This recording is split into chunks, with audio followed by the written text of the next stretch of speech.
Gente, então vamos agora, 19 horas. Quero oficialmente, então, agradecer muito a presença do Dr. Maurício Bittar.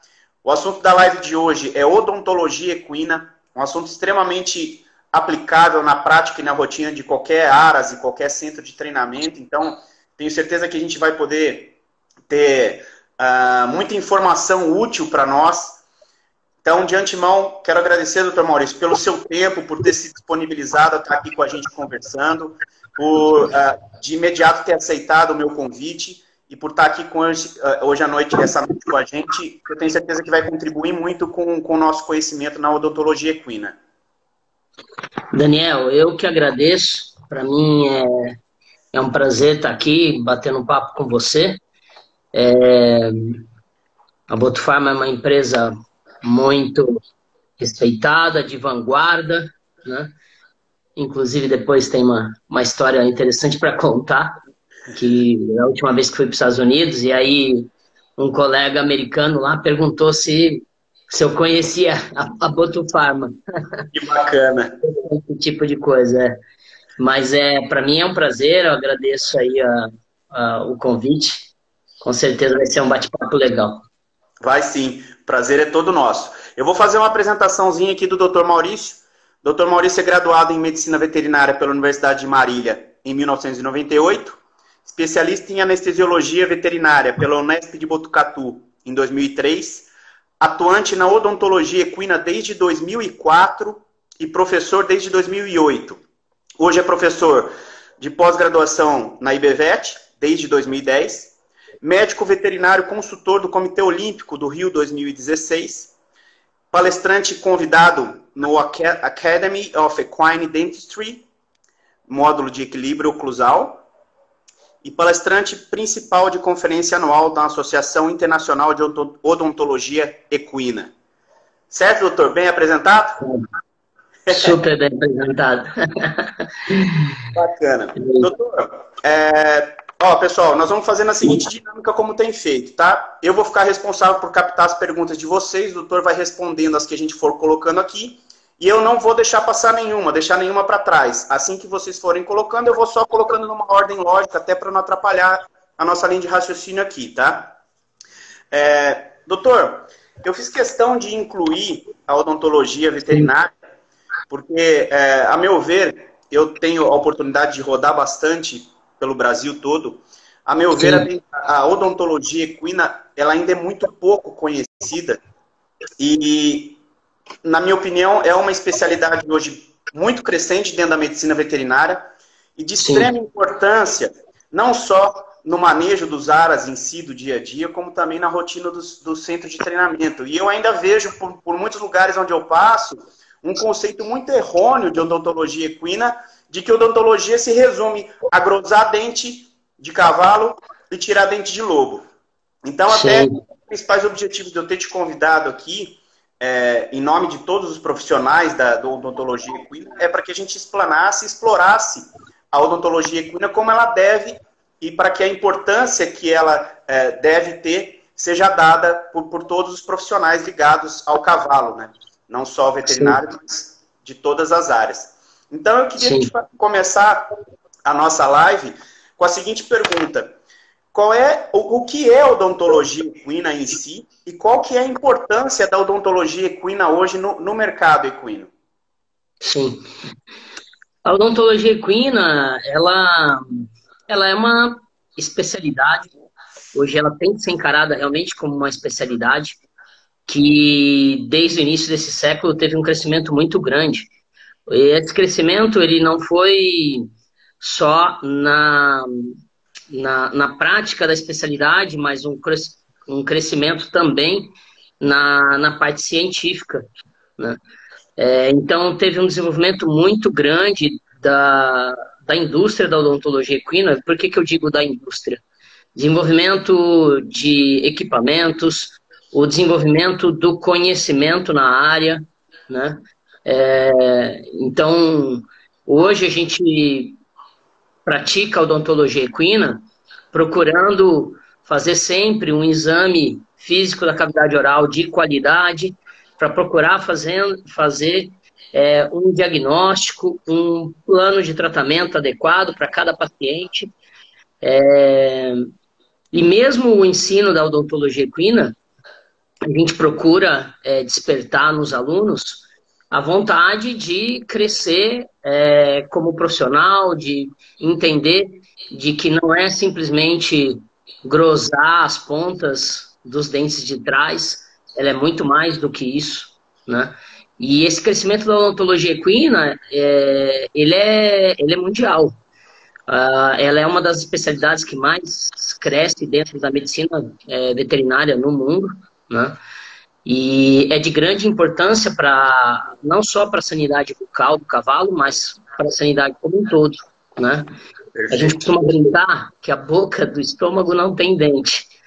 Então, se o cavalo não tem bons elementos dentários para realizar uma boa mastigação, uma boa trituração, já começa aí a ele ter vários problemas importantes, né? E a odontologia equina ela é muito importante, inclusive para o bem-estar animal. Uhum. Então, hoje em dia já tem artigos que mostram, né, que você pode ter algumas alterações comportamentais do equino causadas pela dor. A gente sabe que o cavalo, por ser na natureza, por ele ser uma presa, ele sabe muito bem disfarçar a dor, né? Então, a maneira como a gente saber ler esses sinais de alterações comportamentais que podem estar associadas à sua alimentação, alterações comportamentais relacionadas à socialização do cavalo com outros animais, ou mesmo com as pessoas, né? Alterações comportamentais relacionadas à equitação, né? Então, quando o animal ele tem uma dor de origem dentária, ele pode ter alterações comportamentais que podem estar presentes de diversas maneiras, né? Então, a gente tem que saber reconhecer isso também, porque é difícil. A gente não pode simplesmente aguardar o cavalo apresentar algum sinal clínico para passar a olhar dentro da cavidade oral, né? Isso é um fato importante. Sim, a gente nota, como a gente tem estado presente em diversos congressos aí, e inclusive internacionais, a gente nota o crescimento da área da odontologia equina a nível mundial, como você colocou, até pela quantidade de estandes com equipamentos odontológicos. Bem colocado. Há alguns anos atrás a gente quase não via, era muito de difícil acesso, né? E hoje a gente vê uma quantidade enorme. E eu expandiria essa importância da odontologia, inclusive, para a reprodução, em dois aspectos. Sim. Primeiro, nesse comportamental que você bem colocou, porque você pode ter animais que se tornam agressivos, especialmente garanhões, sim, pela presença da dor, o que torna o manejo um pouco mais perigoso. E também a presença dessa dor crônica, ela vai interferir invariavelmente na questão de fertilidade, de qualidade reprodutiva, tanto de garanhão.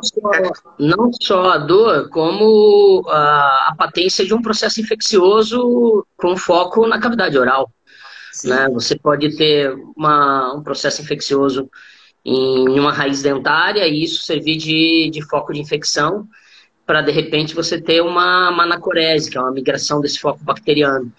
Então, não só isso, também a patência de um processo inflamatório crônico, ele vai acabar interferindo no sistema imunológico como um todo, né? Sim.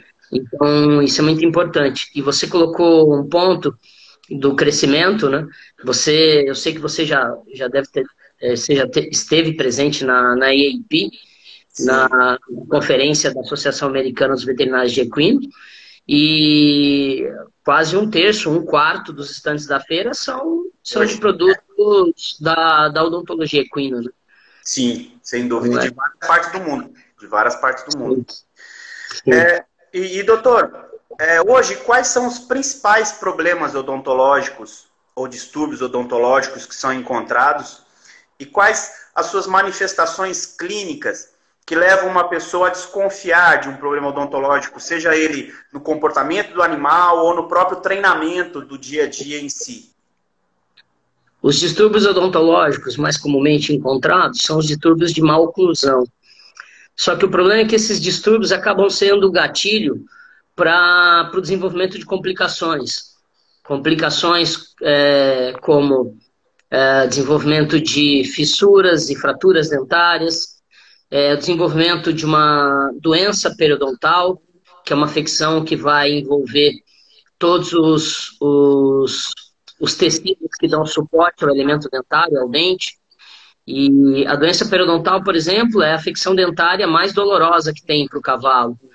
Então, a partir da progressão, da evolução dessas complicações, o cavalo ele vai acabar desenvolvendo alterações comportamentais durante a alimentação, ele vai acabar se alimentando de uma maneira mais devagar, ele vai passar a deixar cair alimento da boca, muitas vezes, ele pode passar a realizar a mastigação só de um lado, evitando fazer a excursão lateral da mandíbula para o lado onde ele tem um processo doloroso.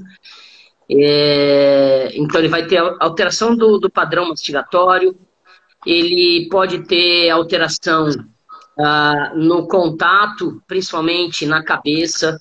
É um animal que ele vai começar a ter reações no momento de se colocar um cabresto, no momento de se tentar colocar a embocadura, né, por conta da dor, da irradiação da dor na cabeça. Então aí são alterações comportamentais que afetam a socialização dele com o proprietário, com outros animais, né? Ele pode passar a ser um animal mais agressivo, né? Com outros animais, com pessoas, com o tratador. E você pode ter alterações comportamentais durante a equitação, né? Ele pode passar a ter resistência no contato à embocadura para um dos lados, ele pode apresentar movimentos súbitos da cabeça durante a equitação. Então, ele pode começar a ter esse tipo de alteração comportamental, né? Como algumas alterações são difíceis de serem reconhecidas, né, porque o cavalo ele tem uma capacidade de se adaptar às dores de origem dentária, de origem na cavidade oral. A gente, e quando eu digo nós profissionais da odonto, não só profissionais, mas as principais associações da área no mundo, e o que a gente também encontra na literatura, recomenda-se que o exame odontológico de rotina ele seja realizado pelo menos uma vez ao ano, né? A gente tem até um termo, uma frase em inglês que fala every horse, every year, every horse once a year. Então, pelo menos uma vez ao ano, examinar a cavidade oral, porque a gente não tem como adivinhar o que está acontecendo dentro da cavidade oral, a gente não tem olho de tomógrafo, né? Claro. Não tem olho de raio-x, então a única maneira é realmente sedando, fazendo uma contenção química de qualidade, abrindo a cavidade oral, utilizando equipamentos adequados, uma boa luminosidade, né? E é óbvio que você tem que ter um conhecimento da anatomia dentária, porque a cavidade oral a gente não está olhando para ela, a gente não está acostumado com o formato dos dentes, as alterações que acontecem, o formato do dente nas diferentes idades. Então, a única maneira de se acostumar com isso é conhecendo, estudando e através do treinamento, né? Uhum. É a maneira do profissional acabar desenvolvendo o seu conhecimento na área. Joia. Doutor, uma pergunta de curiosidade mesmo. Na podologia a gente tem uns tipos de ferrageamento que são terapêuticos. Existe Sim. algum tipo de embocadura que seja terapêutica? Olha, assim, as embocaduras, você tem que saber que você não deve escolher uma embocadura para um cavalo simplesmente olhando a estética dessa embocadura. Você tem que pensar no tamanho da cavidade oral, no espaço da cavidade oral, na região da barra. A embocadura ela vai ficar ali presente rostralmente, na região da barra, próximo do segundo premolar, próximo da região do primeiro premolar, que seria o dente de lobo. E ali você tem comissura, a língua, você tem um espaço que ele é um espaço pequeno. Então, se você não escolher uma embocadura adequada, esse cavalo ele pode ter mais sensibilidade. Adequado, como eu falo, eu digo, às vezes até o diâmetro dessa embocadura. Tem cavalos que têm diferentes espaços ali, diferentes tamanhos, né, áreas ali, uma área diferente ali na região da barra. Então, é importante você escolher a embocadura mais adequada para aquele cavalo, né? Não simplesmente usar uma única embocadura para vários animais, né? Bacana que está aí uma aplicação muito prática da odontologia equina, que é na Sim. escolha da embocadura, não somente pela função dela, ou pela diferença de função dela de forma de atuação, mas de acordo com as características anatômicas de um animal, né? E um profissional especialista em odontologia poderia ajudar muito um treinador na escolha da ferramenta correta para ser utilizada. Então, uma coisa que até eu desconhecia nesse sentido. Então, muito, muito prático, né? Muito aplicável. Sim, sim. Eu não sou o melhor profissional para te falar dos vários tipos de embocadura, né? Mas a gente sempre tem proprietários, por exemplo, que esquecem de cuidados básicos, de fazer uma boa higiene da embocadura após o seu uso. Então, acaba ficando ressecado restos de saliva com matéria orgânica. Isso muitas vezes pode causar ulceração na região da comissura labial, pode... Então, tem que ter alguns cuidados básicos com a embocadura. E né? Qual seria a recomendação para a higienização dessa embocadura depois do uso? Você pode fazer uma higienização normal com água, sabão, com detergente para tirar ali essa matéria orgânica. Você pode usar um antisséptico se quiser, uma clorexidine, alguma coisa só para fazer uma antisepsia normal, nada muito mais que isso, não. Tá. Doutor, teve uma pergunta aqui, se existe alguma diferença anatômica e fisiológica dos muares em relação aos cavalos? Não, na verdade, assim, a diferença seria mais quanto à contenção química, quanto à sedação. Legal. Eles são um pouco mais resistentes. Então, geralmente, a dose ela acaba tendo que ser 1/3 maior, né? A dose em miligramas por quilo. E é importante que se fale a dose em miligramas por quilo, porque geralmente eles têm um peso menor, né? Do que a maioria das raças dos equinos. Então, eles têm um pouco mais de resistência aos sedativos, ao alfa-2 adrenérgico, por exemplo, né? Então, você tem que usar uma dose um pouco maior. Mas, no geral, o cuidado ele deve ser o mesmo. Né? E qual alfa-2 adrenérgico você costuma utilizar na sedação, doutor? De rotina, a gente utiliza mais a detomidina. Mas você pode utilizar a xilazina. No Brasil, hoje, a gente não tem mais a comidina, mas ela pode ser utilizada também. Mas, de rotina, a gente utiliza mais a detomidina, né? Mas você pode utilizar a xilazina também. Tá, detomidina ou xilazina. E para reverter os efeitos, o que você costuma usar? Para fazer a reversão, a gente utiliza um antagonista direto, que é a ioimbina. né? Ela não é o mais específico, mas ela funciona muito bem. E a segurança de você utilizar o Alpha 2 é que você sabe que se, por exemplo, você fez a sedação do animal e você vai embora para outra propriedade, você faz um antagonista e aí leva ele de volta para a cocheira dele sem ter, diminuindo o risco de queda nessa movimentação de volta para a cocheira. O fato da diminuição da motilidade intestinal, você vai reverter, né, a diminuição da motilidade intestinal causada pelos alfa-2.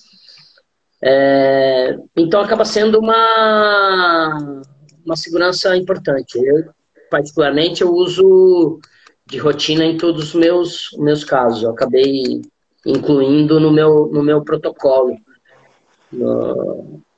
Após a sedação, eu sempre opto por fazer a reversão. Joia. Tem aqui se você já usou atipamezole como reversor, ou mesmo anti-sedã. Não, eu nunca utilizei o atipamezole, porque até então a gente não tem uma apresentação comercial para equinos, né? Mas ele é uma opção, sim. Ele é até um pouco mais específico em termos de receptor do que a ioimbina, né? Então, ele poderia ser uma opção, sim. Ele poderia ser uma opção. A opção da ioimbina é que o custo dela é um custo, hoje em dia, é um custo barato, né? Mas, infelizmente, a gente não tem o atipamezol numa apresentação para equinos no Brasil. Tá. E falando um pouco ainda nesse gancho, doutor, quais são os cuidados ou a restrição alimentar ou até hídrica que você recomenda pré-anestesia e pós-anestesia? A gente jamais deve fazer um jejum hídrico, né? Ele não é recomendado. Se esse animal ele tá presente, ele tem na sua dieta um volumoso de qualidade, você não tem muita necessidade de fazer um jejum extenso de volumoso, tá? E às vezes, dependendo da situação, nem tem necessidade de fazer um jejum do volumoso. Tá. A gente recomenda sempre fazer um jejum do concentrado, né? Até para evitar problemas decorrentes da fermentação gástrica desse concentrado. Então, geralmente, se eu vou chegar em uma propriedade para fazer um serviço odontológico na parte da manhã, em torno de 8 horas, e se esse cavalo ele costuma comer 7 horas da manhã ou 6 horas, eu peço para não dar o concentrado. Ele pode passar a noite com o volumoso, mas eu peço para não dar o concentrado. E aí, depois do procedimento, eu também, como eu sempre reverto todos os meus casos, cerca de 30 minutos depois, eu ofereço o volumoso e naquele dia que foi realizado o serviço, eu peço para ele para não ser ofertado concentrado, só no dia seguinte. Certo. E a não ser que você vai submeter esse animal a um procedimento cirúrgico, aí sim você pode pensar num jejum de volumoso, mas esse jejum ele não tem necessidade de ser um jejum extenso. Tá. No máximo aí 3 horas, né? Jamais mais do que 4 horas, 6 horas de jejum desse volumoso. Até porque quando a gente pensa em animais de esporte, a gente sabe que tem uma incidência muito alta de animais com problemas por gastrite, né? Gastrite, ulceração gástrica. Então, se você privar esse animal por muito tempo de volumoso, ele pode sim ter um problema, pode ter um desconforto abdominal pela gastrite, né? Então acaba sendo pior, né? Então, quanto ao jejum, é isso. Joia. Você já respondeu para a gente aqui que a frequência ideal de um exame odontológico na rotina, até como prevenção, seria uma vez ao ano, né? Que pelo menos uma vez ao ano. Pelo menos uma vez ao ano. O que a gente fala é o seguinte, tudo vai depender muito do manejo onde esse cavalo está inserido. Se é um cavalo de esporte, onde ele está no manejo de confinamento, onde a gente sabe que ele vai ter privação de pastejo, né? Ele vai ter acesso a um volumoso, que geralmente é o feno, que vai ser oferecido para ele durante algumas horas do dia. Então a gente vai ter uma diminuição do tempo de mastigação, tudo isso. Esse tipo de animal, se ele tiver numa idade aí entre os seus 3 anos, né, até por volta aí dos seus 12 anos, 15 anos de idade, a gente recomenda que a avaliação odontológica seja feita a cada 6 meses, porque o desgaste natural dos dentes dele vão ser diminuídos. Tá. Então, por conta disso, ele vai ter um retorno das alterações de maloclusão com maior velocidade, né? Ele vai ter um retorno dos distúrbios de oclusão mais rápido. Então, aí, nesses animais, a gente recomenda que a avaliação odontológica seja realizada a cada 6 meses. Né? Ótimo. E dependendo se ele está num manejo semi-extensivo ou mais extensivo, aí, de repente, você pode passar para uma vez ao ano. Mas vai depender muito do indivíduo. Tá. Né? E então, às vezes, você vai avaliar o animal, ele tem muitas alterações de oclusão, ele tem muitas alterações dentárias, você vai recomendar voltar dali 6 meses, porque até você não vai conseguir fazer toda a correção em um único procedimento. A gente sabe que se você fizer um ajuste muito agressivo, quando ele tem alterações graves de oclusão, você corre alguns riscos. Você corre risco de exposição de canal pulpar, por exemplo. Então, você precisa fazer um plano de tratamento. Então, você não vai fazer todo a sua correção em um único procedimento. Né? E, de repente, se você está avaliando um cavalo onde ele tem uma boa oclusão, ele tem uma boa relação dos elementos dentários, você pode recomendar uma vez por ano, e aí, em cada avaliação desse paciente, você determina, conforme o que você encontrar de alteração na cavidade oral. Joia. E aí, com que idade você recomenda fazer esse acompanhamento odontológico? A partir dos 3 anos, então, ou antes pode acontecer? Olha, a gente recomenda, o cavalo ele vai começar a fazer, por exemplo, a muda dos elementos dentários descidos pelos permanentes a partir dos 2 anos e meio. Uhum. Né? Não só dos incisivos, como dos premolares, né? E é importante você acompanhar desde dessa faixa etária, desde essa idade, porque se de repente aos 3 anos de idade ele já tem uma retenção de um dente descido, por exemplo, do segundo premolar, você vai fazer a correção. Então, nessa época de troca, de muda dentária dos dentes descidos pelos permanentes, é importante o acompanhamento a cada 6 meses. Legal. E dependendo, é claro, também da modalidade esportiva que esse animal está inserido, né, tem modalidades que a doma desse animal começa já bem cedo, né? Sim. Então, recomenda que antes da doma, ou no início da doma, já faça uma primeira avaliação. E é claro que um veterinário, por exemplo, no Aras, quando o animal ele nasce, ele já pode estar olhando algumas coisas. Ele pode já olhar, por exemplo, o contato oclusal de incisivos, para ver se esse animal não tem um problema de oclusão em incisivos, né? Que muitas vezes pode ser corrigido na fase inicial, né? Mas aí depois disso é a partir aí mesmo dos 2 anos e meio, 3 anos de idade. Tá. Esse problema em potro seria o prognatismo ou não?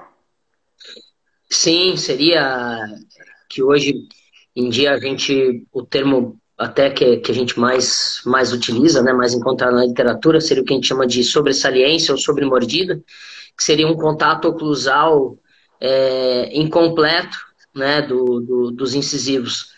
Então, sobressaliência é quando você tem falta de contato de alguns dentes. Você não tem, por exemplo, contato das pinças e dos médios. E sobremordida seria quando você não tem contato de nenhum dente. Nem de pinça, nem de médio, nem de canto. Caramba. Então você pode ter uma sobressaliência inferior ou superior e uma sobremordida inferior ou superior. Certo. Bacana. Interessante.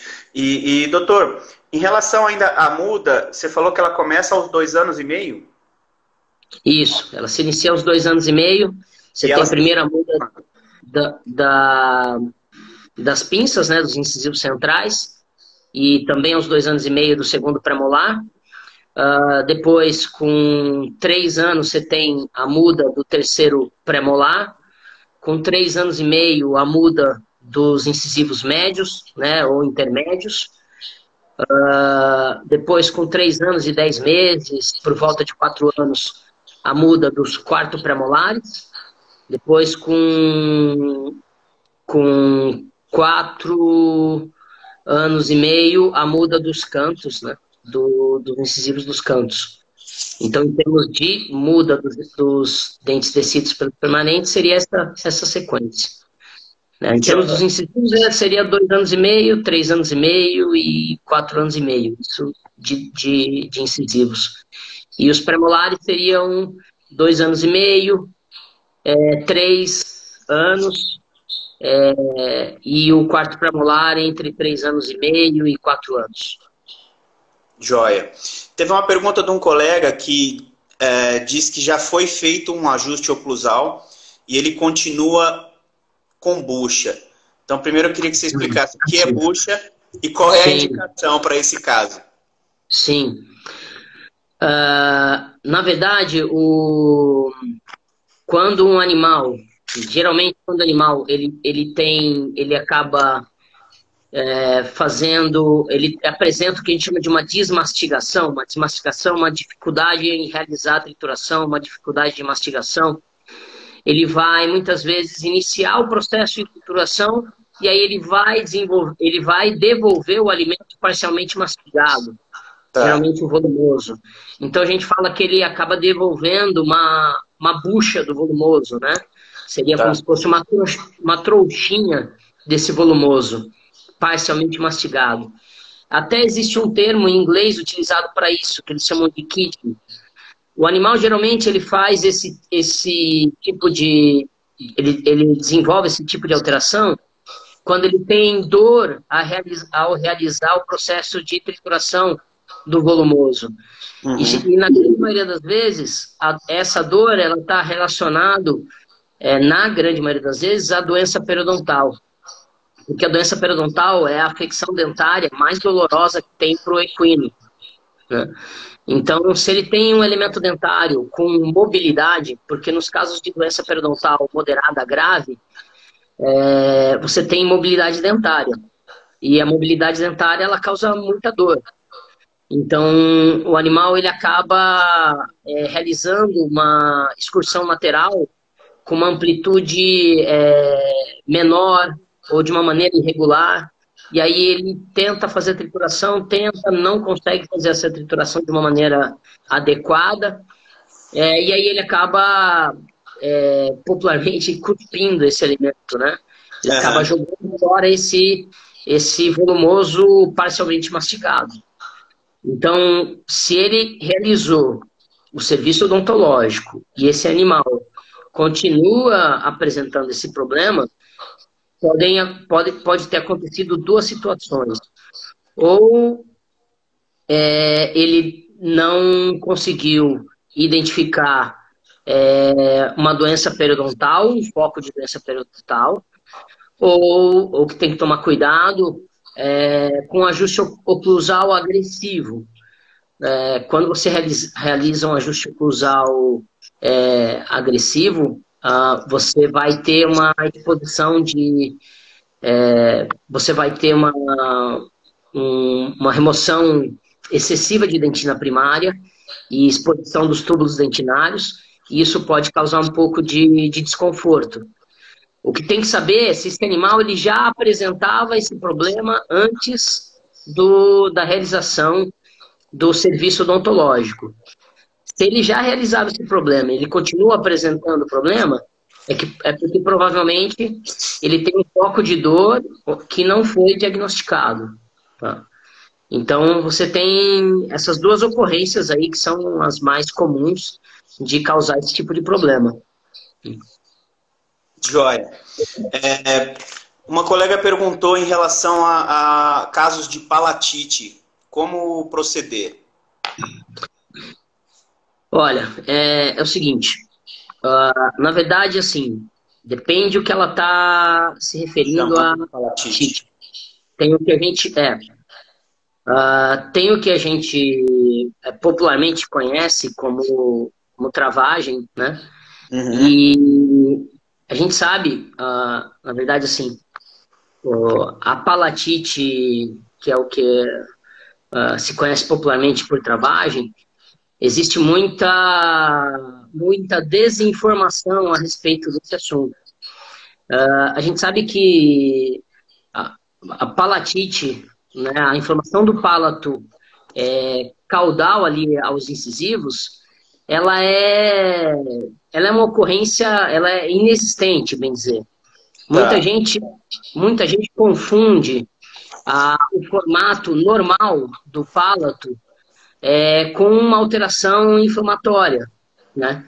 Para você ter uma ideia, quando a gente pega para estudar a história da odontologia equina, em 1847, teve um grupo de médicos veterinários formados pela Universidade de Lyon, né, na França, que redigiram um memorando público condenando o corte, a cauterização, qualquer procedimento agressivo e que é considerado até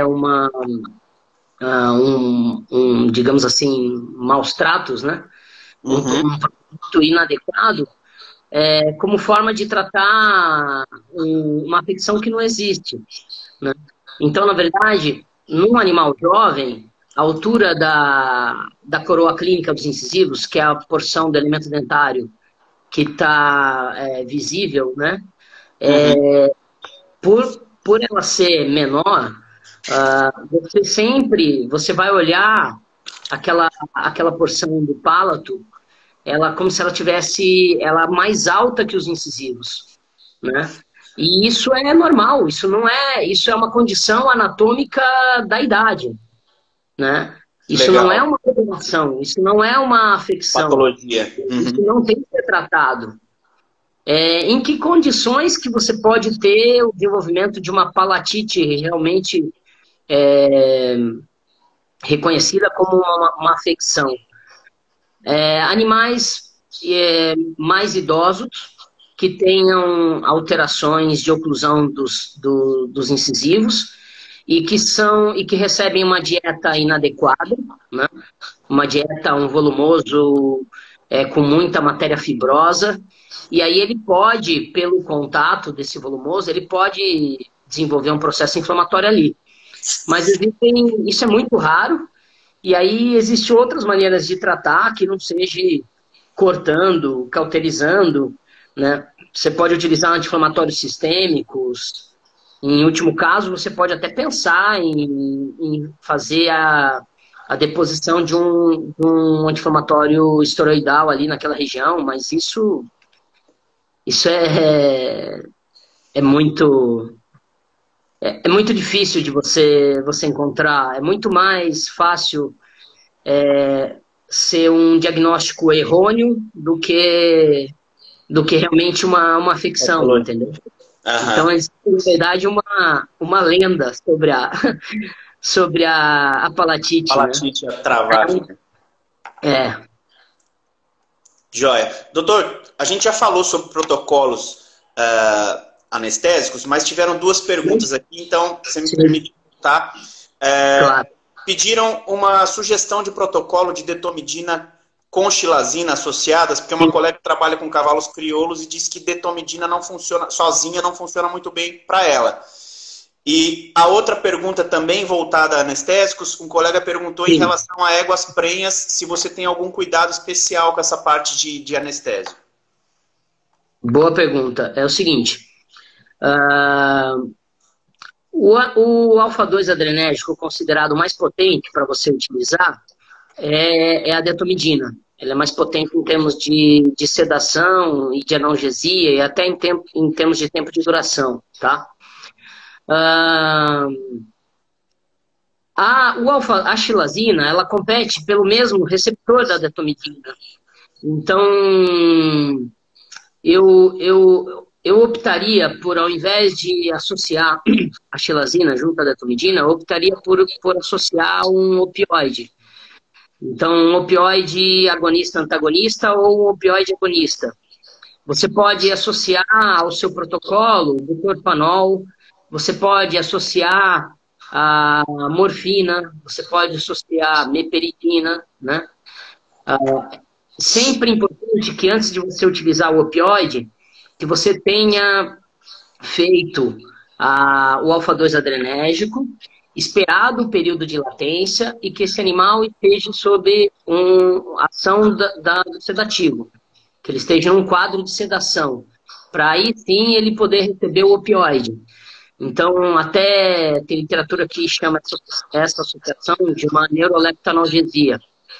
Então, quando você associa um alfa-2 adrenérgico com um opioide, você vai ter um sinergismo de ação, então você vai ter uma melhora da sedação, né? Você tem uma sedação de melhor qualidade e uma analgesia de melhor qualidade também.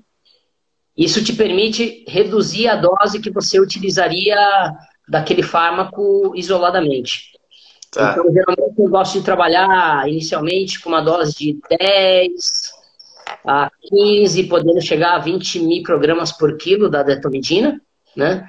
E aí, se esse animal ele não está com uma sedação adequada, você pode abrir mão do opioide. Você pode fazer o butorfanol na mesma dose, de 10 a 20 microgramas por quilo, ou você pode utilizar a morfina, entre 0,05 miligramas por quilo a 0,1 miligramas por quilo, né, da morfina. Então, isso que eu indico, que o colega ele pode, o que eu faço, eu acabo associando o opioide, né? Tá. E aí, conforme a duração do procedimento, você pode utilizar, você pode fazer novos bolos com 1/3 da dose inicial, 1/3 a 1/4 da dose inicial, né? Conforme a necessidade.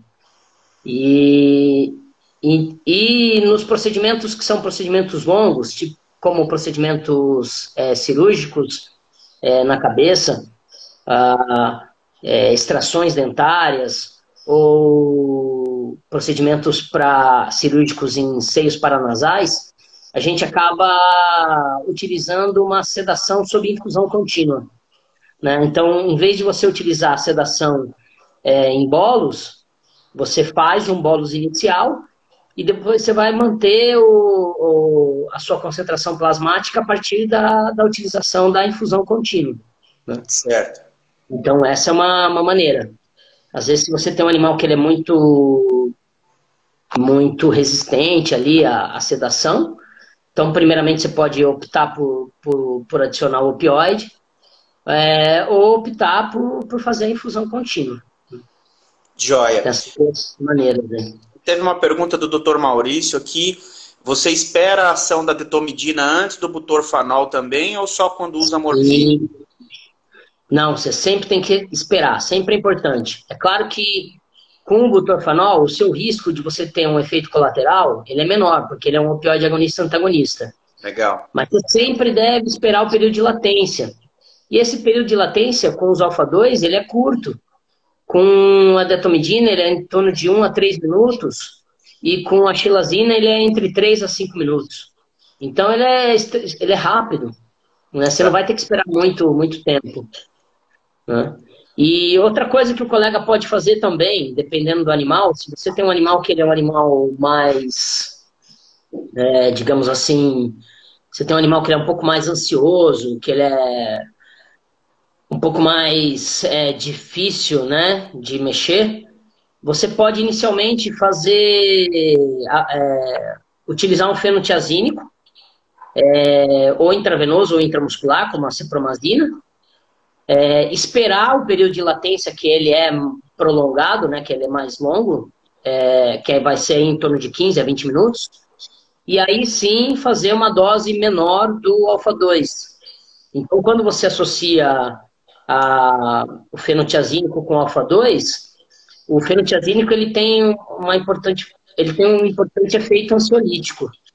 E isso vai te ajudar muito na sua contenção química. Então, você tem aquele animal que, às vezes, só dele olhar para o tronco, ele já fica apavorado.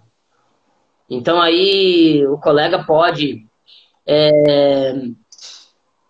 optar por trabalhar em outro ambiente, né? Esse animal que já é um animal traumatizado, às vezes. Ou ele pode pegar e ir na cocheira de cavalo, fazer a aplicação da cipromazina, né? Esperar o efeito dela, que ela vai ter um efeito aí tranquilizante. Ela não é um fármaco que causa boa sedação e boa analgesia, né? Então ela vai ter um efeito tranquilizante e ela tem um efeito ansiolítico. E aí o colega vai depois sim fazer o alfa-2, né? A xilazina ou a detomidina. E aí, ainda se necessário, ele ainda tem o opioide. Sim. A contenção química para procedimentos em estação em cavalo, ela está muito avançada. Você tem como recorrer a vários fármacos que vão te possibilitar você conseguir ter uma adequada sedação, uma adequada analgesia para qualquer tipo de procedimento na cabeça, né? Não só dentro da cavidade oral. Um colega está perguntando aqui, ainda falando de anestésico, se você faz uso do diazepam. Boa pergunta. Você pode fazer uso do diazepam. O que eu recomendo para o colega, se ele for utilizar o diazepam, ele procure utilizar ele intramuscular, ao invés de intravenoso. Porque tem animais que podem ter um relaxamento muscular excessivo e esse animal apresentar uma incoordenação motora maior e muitas vezes até acabar caindo, né? Ter a queda desse animal. Então, o diazepam ele pode ajudar, sim. Ele pode aumentar o relaxamento muscular, mas procura utilizar uma dose baixa e uma dose e fazer a utilização intramuscular. Pela via intramuscular. Não fazer evitar fazer pela via intravenosa, porque aí o risco de você ter um relaxamento muscular excessivo e esse animal aumentar a coordenação motora e ele vir a cair, ele acaba sendo maior. Tá. Fizeram uma pergunta também se você tem alguma experiência com detomidina intraoral. Olha, na verdade, a gente não tem nos Estados Unidos e na Europa, você tem apresentações da detomidina que já são apresentações para uso oral, que é a apresentação em gel, que você tem uma absorção sublingual da detomidina. Legal. E eu não tenho experiência, a minha experiência ela é de literatura, de estudo, né? Mas eu não tenho experiência, eu ainda não utilizei. Fora do Brasil, eu tenho bastante contato com os colegas, tenho ido com uma certa frequência, convidado para para dar palestra, né? E tenho contato com bastante colega americano, colega europeu, australiano. O pessoal opta realmente para utilizar a apresentação intramuscular e intravenosa. A apresentação oral, ela acaba sendo, às vezes, para um treinador ou proprietário que quer mexer com um cavalo mais difícil para algum procedimento do dia a dia ou para ferrajamento, né? E ele pode abrir mão de usar essa apresentação oral. Mas para o procedimento odontológico, você vai ter que... Ela tem um período de latência maior, você vai ter que esperar um pouco mais, entendeu? Mas, infelizmente, no Brasil, a gente não tem ainda essa apresentação oral, essa apresentação da detomidina em gel. Joia.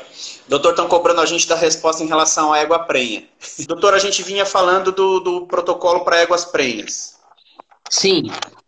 É o seguinte, os alfa-2 adrenérgicos, eles são seguros para serem utilizados em animais gestantes, porque a alteração que eles causam em termos de redução da pressão intraarterial, né, da pressão intrauterina, é muito pequena. É claro que eu acabo optando por evitar o primeiro terço da gestação e o último terço da gestação. E eu acho que a melhor maneira sempre é conversar com o proprietário, porque muitas vezes pode acontecer de você fazer um procedimento anestésico, né, uma sedação nesse animal, e esse animal, um mês depois, acabar apresentando um aborto, né? E aí o proprietário querer correlacionar ao seu serviço. Sim. E não vai ter nada a ver, né? Então, os alfa-2 adrenérgicos, eles são seguros, né? Mas eu sempre opto por ter uma boa conversa com o proprietário, né? E falar que os riscos, eles sempre existem para qualquer fármaco em animal gestante. Mas os riscos são baixos. Joia, perfeito. Doutor, tenho mais uma pergunta aqui em relação à silagem, que é amplamente utilizada em várias regiões, principalmente para tratar receptoras, se ela é mais prejudicial à dentição do animal ou a problemas periodontais do que o feno ou o próprio capim. Essa pergunta é excelente e ela vem em um bom momento, em boa hora, né? Porque se aumentou muito a prática de oferta de silagem para cavalo, né? Sim. E a silagem, seja ela de qualquer tipo, ela não é uma dieta adequada para o cavalo. Porque ela é uma dieta muito ácida. O dente do cavalo, diferentemente do dente do humano, ele não é recoberto por esmalte. Ele tem um tecido dentário na sua periferia, que é o cemento, que é um tecido que ele tem baixa resistência à acidez. Então, você pode começar a ter uma desmineralização desse cemento a partir de um pH de 6,5.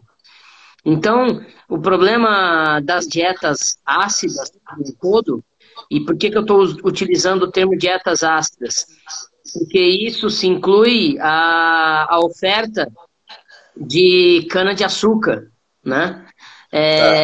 Essas dietas ácidas ou dietas com alta concentração de carboidratos hidrossolúveis, elas são inadequadas para o cavalo. O excesso do carboidrato, ele vai causar uma alteração no que a gente chama de biofilme dentário. O biofilme é uma película de lipopolissacarídeos e micro-organismos que acaba envolvendo o dente, e a alteração do pH desse biofilme ele vai causar lesões erosivas no dente, no cimento inicialmente. Essas cáries, a gente até classifica como cáries periféricas.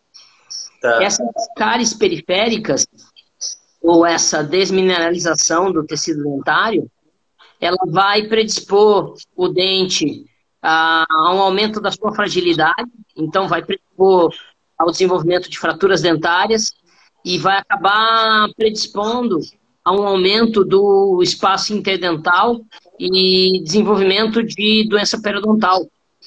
E isso até, em termos científicos, é um assunto que tem sido bastante, é uma linha de pesquisa que tem sido bastante desenvolvida por vários grupos de pesquisadores, né? Tem grupos de pesquisadores na Austrália, na Escócia, e agora até aqui no Brasil, eu faço parte do grupo do COI, né, do Centro de Odontologia Equina da USP, que fica em Pirassununga. A gente tem uma pós-graduanda da professora Renata e do professor Rodrigo Romero, que tem estudado o efeito dessas dietas ácidas sobre os elementos dentários. Então, isso é muito importante. No ano passado, a gente fez um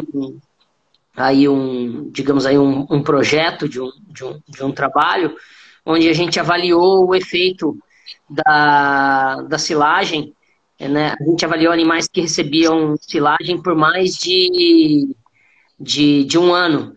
E 100% dos animais tinham elementos dentários com cáries periféricas e 100% dos animais tinham doença periodontal de moderada a grave.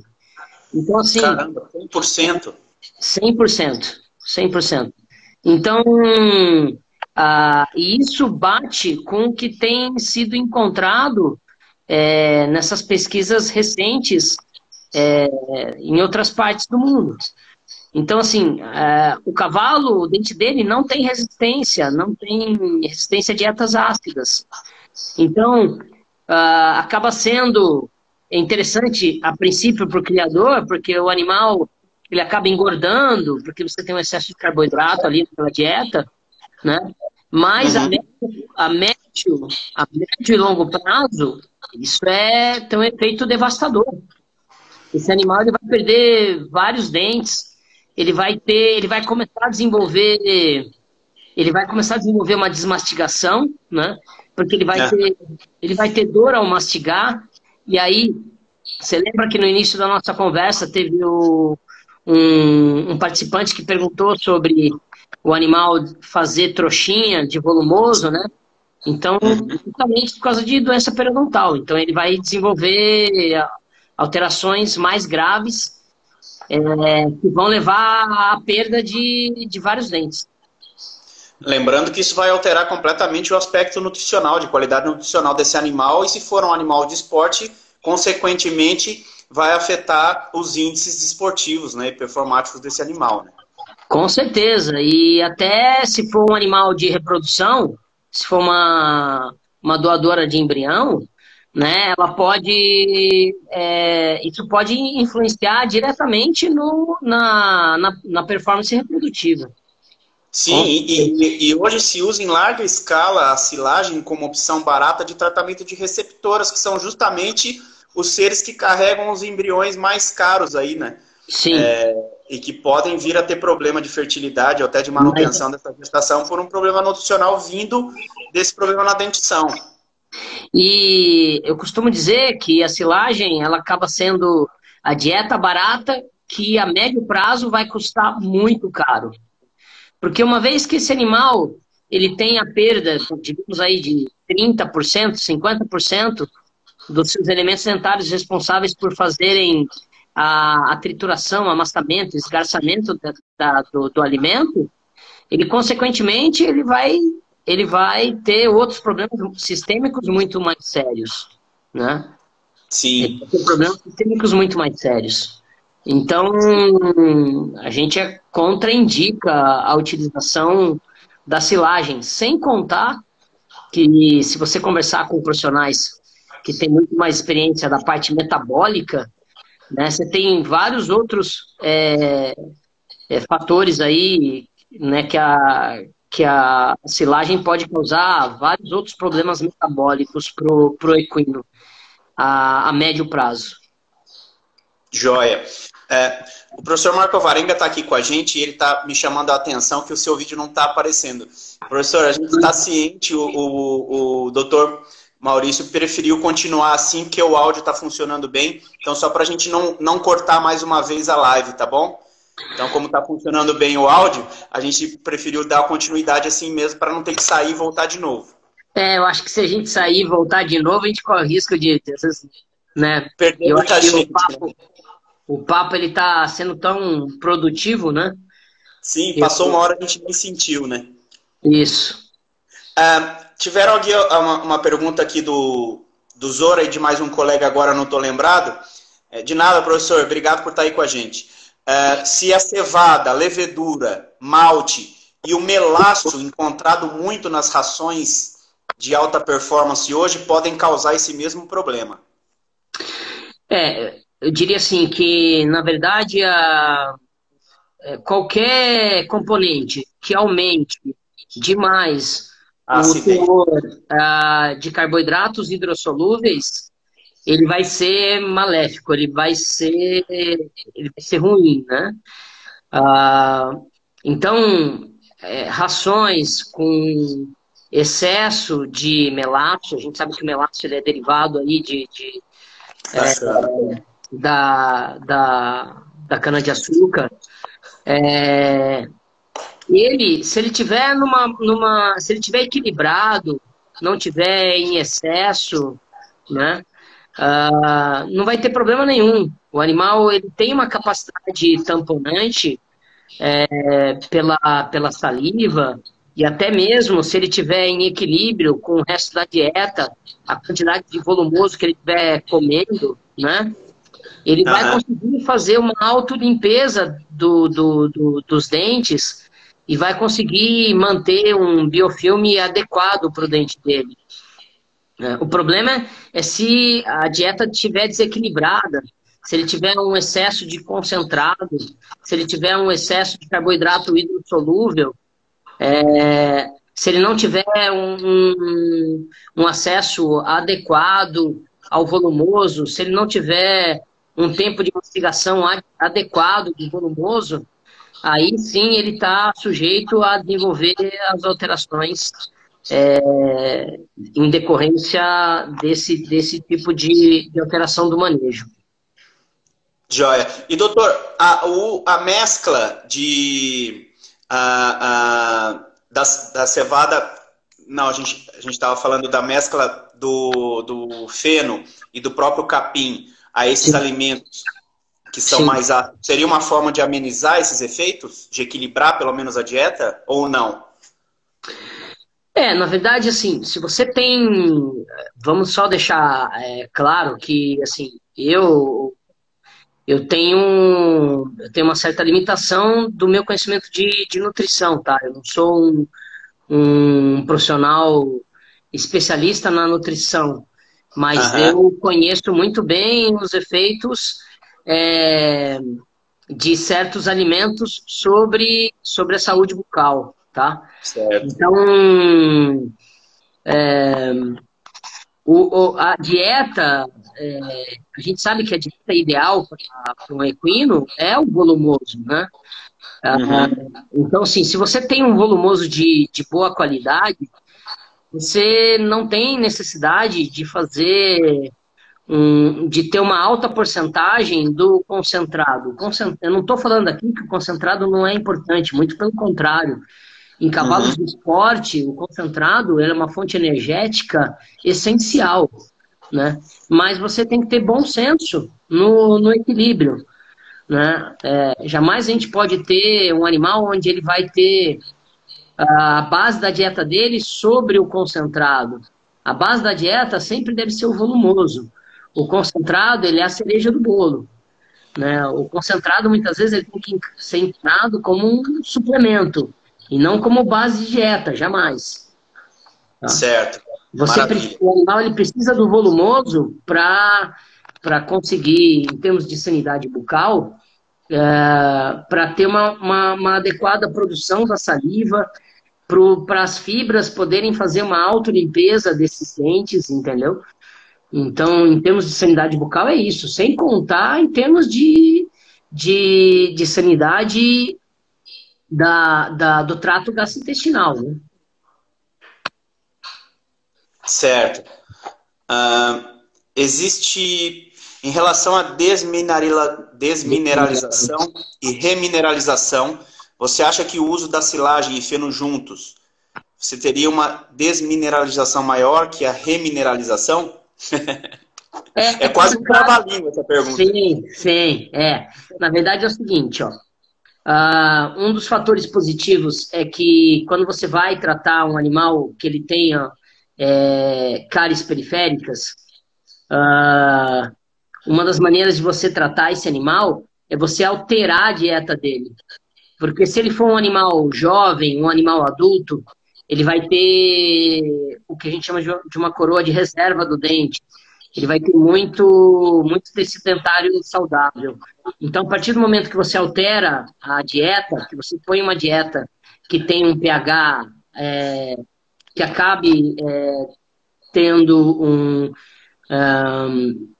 que acaba tendo um equilíbrio aí do pH da cavidade oral, o cemento que vai vir novo com a erupção do dente, ele vai vir saudável.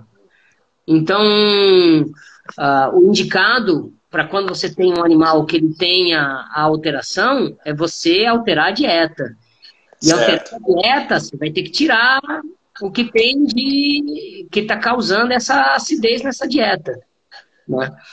Então, você tem que acompanhar. Se você pega um animal que ele já tem cáries periféricas em vários dentes, você vai ter que tirar a silagem. Você vai ter que tirar o componente, você vai ter que tirar o componente ácido da dieta e acompanhar. E aí ele vai ter resposta a partir de 3, 6 meses, né? Às vezes 1 ano, você vai conseguir observar a resposta. Estão perguntando aqui se... Bom, fizeram 2 perguntas que eu achei interessante. Primeiro, se existe a possibilidade de adicionar o bicarbonato à dieta, uma dieta já ácida, como uma forma de equilibrar. E a segunda aqui, que eu achei bem interessante também, se existe um efeito da clorofila na estrutura do dente. Olha, eu desconheço. Aí já vai acabar entrando numa área que eu realmente não sou o profissional mais adequado para abordar. Mas aí eu já não saberia dizer quanto essa história da clorofila. Qual que é a outra pergunta? É a primeira que você fez? Eu acabei... A adição de bicarbonato como uma forma de tamponar a dieta. Também não sei. Teríamos que conversar aí com um colega especialista na área de nutrição. Sim. Aqui o Luiz Legambre está trazendo a informação de que numa live do professor Gobesso, que é grande especialista em nutrição equina, ele reafirmou que nenhum profissional deve indicar silagem para cavalo. Isso. Não, acho que isso já está muito claro. Se você pegar e fazer uma pesquisa, né, fazer uma revisão científica sobre dietas, qualquer tipo de dieta ácida para cavalo, você vai ver que tem total contraindicação, né? Sim. Então você tem a equipe do professor Dixon, a doutora Kirsten da Austrália, que tem muitos artigos nessa área. Até depois, quem tiver interesse, quiser me procurar, eu posso encaminhar esses artigos, né? Então, assim, tem total contraindicação das dietas ácidas aí para cavalo. Doutor... Falando em termos de sanidade bucal. Sem contar, se você conversar com o professor Gobesso, conversar com com o professor Rafael Faleiros, com o professor Geraldo Heleno, sobre os efeitos dessas dietas na parte metabólica e parte gastrointestinal, né? Sim. Prejuízo enorme, né? Sim. Doutor, nossa conversa está muito boa, mas eu acho que também não quero tomar mais do seu tempo. Eu acho que foi muito boa a nossa live, fluiu super bem. A gente passou a primeira hora que nem sentimos. Convido você, assim como a live que a gente fez de neonatologia, que foi um assunto bem amplo, se você aceitar fazer uma outra live sobre um assunto mais específico dentro da odontologia, e aí a gente puder te aprofundar mais, vai ser um prazer ter você de novo aqui. Sim. Eu acho que, pelo retorno que a gente já está tendo aqui durante a live, está sendo muito positivo e muito bem aceito pelo pessoal. Então, mais uma vez, queria reforçar o meu agradecimento ao seu tempo, a você ter se disponibilizado a estar aqui, mesmo depois de ter caído, voltar com a gente aqui, por todo o seu conhecimento. Muito obrigado, foi muito esclarecedor em diversas áreas. E te agradeço muito mais uma vez por estar aqui com a gente, tá? Não, eu que agradeço o convite. Eu queria só deixar aí um recado. Eu acho que hoje em dia, né, e tem muito aluno que pergunta para a gente, e a gente também recebe muitos estagiários que estão aí no final da graduação, que perguntam sobre a área, a melhor maneira de iniciar. E uma coisa que eu costumo dizer para todos, o seguinte, que é muito importante, antes do profissional ele ser um especialista, que ele acabe desenvolvendo o conhecimento geral.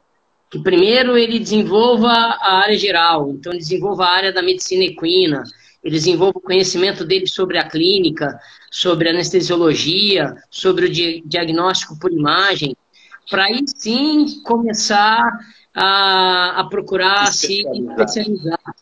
Então, hoje em dia você tem cursos modulares, né? Onde pode ser o pontapé inicial para o profissional começar na área, mas, como eu disse, isso é o pontapé inicial. Depois tem que continuar se aprimorando, continuar estudando, né? A gente nunca para aí de estudar e se aprimorar.